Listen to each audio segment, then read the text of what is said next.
ভারতে প্রায় ৬৫০ বছরে মুসলিম শাসনামলে উপমহাদেশ জুড়ে হাজার হাজার মসজিদ ও মাদ্রাসা গড়ে ওঠে, যেসবের অনেকগুলো আজও ঐতিহাসিক নিদর্শন হিসেবে টিকে রয়েছে। দিল্লির কামাল মাওলা মসজিদ, গুজরাটের আহমেদাবাদ জামে মসজিদ ও সিদি সৈয়দ মসজিদ এবং হায়দ্রাবাদের চারমিনার সহ এখনও ভারতের বুকে ঐতিহাসিক স্থাপত্য হিসেবে বিদ্যমান।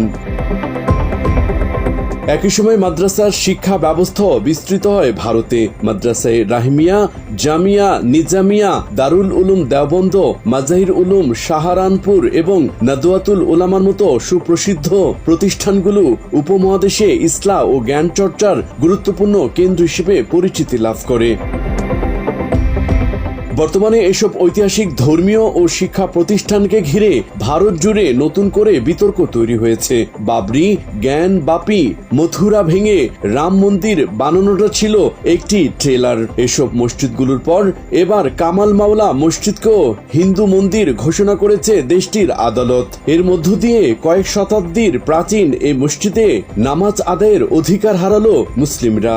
এতে স্পষ্ট ইঙ্গিত মিলছে ভারতে শতাব্দী প্রাচীন ঐতিহাসিক এসব মসজিদ এখন চরম অনিরাপদ হয়ে উঠেছে।